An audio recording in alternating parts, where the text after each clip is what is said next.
warm welcome back to you. Now, all morning we've been dancing to the very best of the 80s floor fillers, and now the disco diva himself has joined us. It's Craig Revel Horwood, and this is one of his 80s favorites, and we've got a great picture from him. Oh, yes. From the era. Oh, my goodness, Craig. Oh, my word. Actually, it looks like I'm trying to recreate that now, because I am growing the beard and I'm growing my hair just that little bit longer.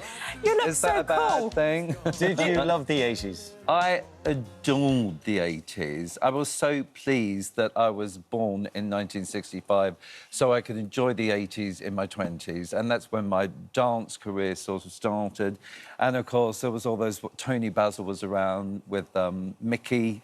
Mickey, you're so fine, you blow my mind. Hey, Mickey. And, of course, I did a dance class with her in the 80s, which was amazing. I was scared to death because she's an amazing classical ballerina.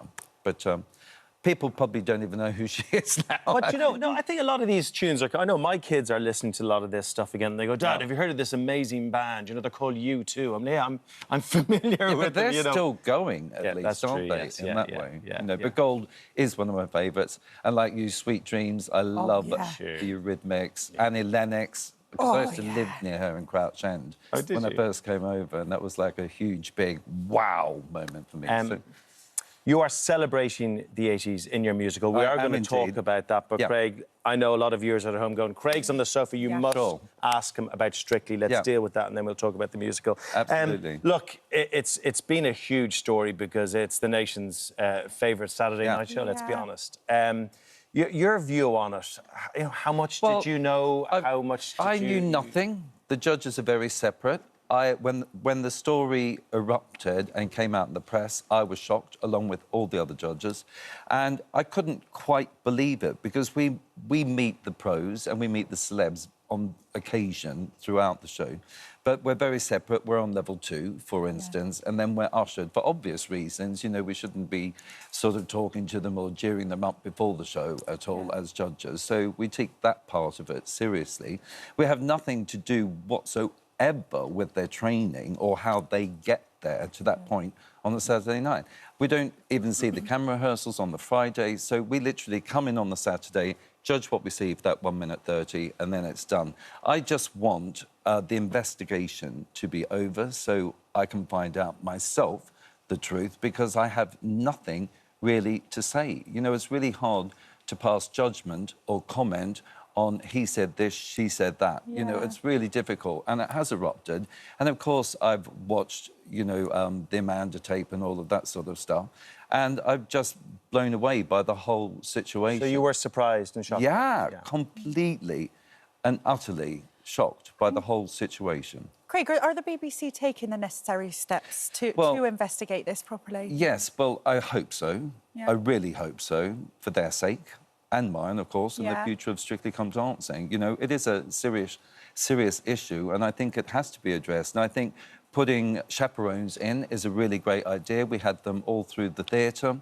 We have a psychologist in the theatre in case, you know, the rehearsals are getting too much for you. You've got someone to go to talk about it, to say, you know, and having a chaperone in the room is just that one extra eye. We know the dancing world is very, very competitive. Yeah, there is a lot of competition out there, and I don't care what anybody says, you guys are built differently. You are built differently. Your training is like something else. Like an Olympian. Yes. You know, you don't become an Olympian with someone not telling you what's wrong with your work, you know. But, of course, you have to remember, Strictly is not the Olympics.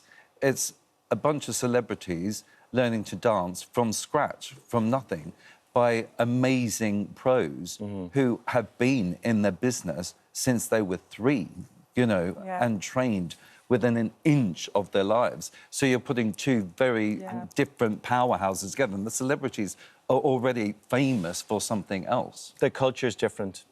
And it's different in sport, as you say, as well. You can be harsher, you are harsher. I mean, you know, you've been through that. You were a dancer from a young age. Was it like that for you? Yes, it was. But, I mean, that was 45 years ago we're talking about now, when I started training. And I had a Russian ballet teacher who used to hit us with canes. Never. Well, it was actually quite good, I thought, at the time. I mean, obviously, that would not be allowed now. But, I mean, she was sat there and she'd get up and, like, just whack the under of our hamstrings to make sure we weren't lifting from the thigh, because that's really important in dance, that you change your attitude in your mind.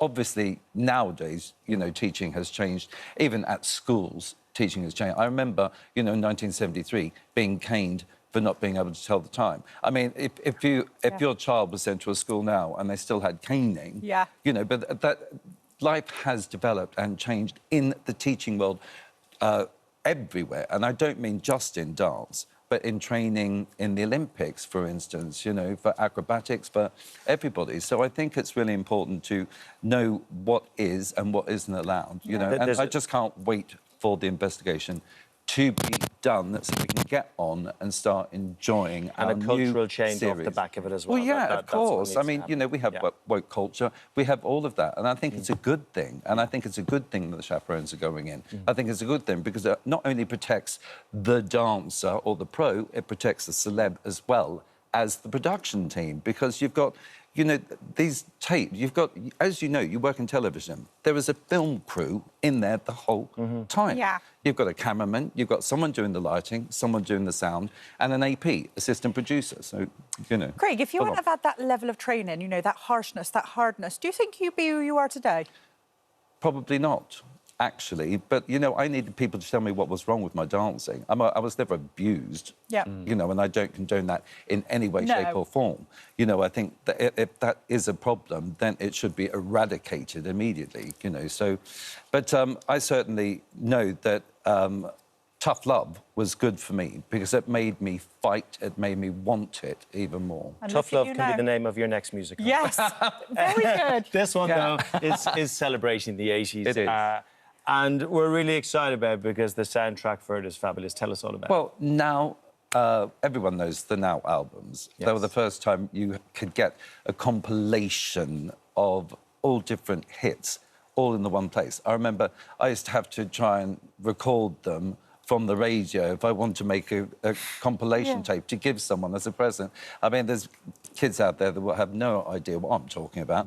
But when the Now albums came out, they were already compiled for you. You could just sling them on and off you go and party, and I absolutely loved them. And there were so many that we could choose from now that's what I call a musical, which is what the musical's based on, and it's to celebrate really literally 40 years of Now albums. And Pippa Evans, who is our writer, fabulous comedian, has written an adorable script to go with all of these wonderful tunes like Gold, Girls Just Want to Have Fun. You know, like everyone you can possibly imagine is in the show. There's going to be a lot of fantastic dancing. We've got Nina, who is amazing, leading the company. We've got Sunita coming in. Sonia, darling. Jay. We've got loads of Carol Decker, of course. You know, so they're making special guest appearances. And the story is wonderful. These pop stars, old 80s pop stars, come in. I shouldn't say the word old. Still current, but come in and offer advice to the two leading ladies. And it's about two lovely friends who go back in time and see themselves as they were in the 80s. And we're just going to put a new microphone on there if you don't mind. Oh, I love that. Yeah, that microphone Did you hear any of my explanation? Well, I did. I don't know if anybody else did, but I did, and it was great. Do you know what? It sounds like that was a mouthful. Anyway, it's going to be great. I take it back. Thanks very much.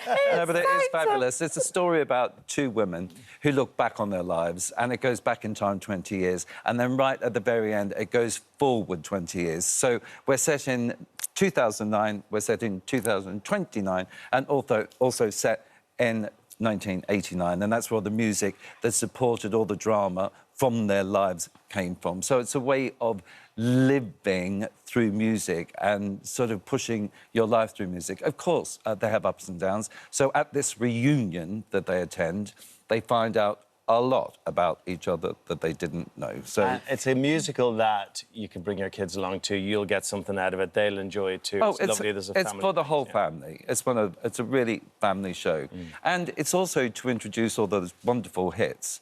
you know, to a new generation, I hope, because they still stand by themselves, you know, and I think that's a great thing. It's like the perfect musical. Do you know what? I was reading everything that you're up to, and Craig, are you on Duracell Bunny Batteries? Well, it's a little bit crazy at the moment because my album called Revelations, Boys Songs Don't Sing, comes out on the 18th of October, so I'm still working hard every hour of the day to make that perfect. Now, this is a revelation to me. I didn't know you could sing. No, well, neither did I, darling, until I went to the studio, and then there it was. How did you find out? Well, I sang all my life, really, actually, but because I was in Cats and Miss Saigon and lots of musicals, but it's always back row of the chorus.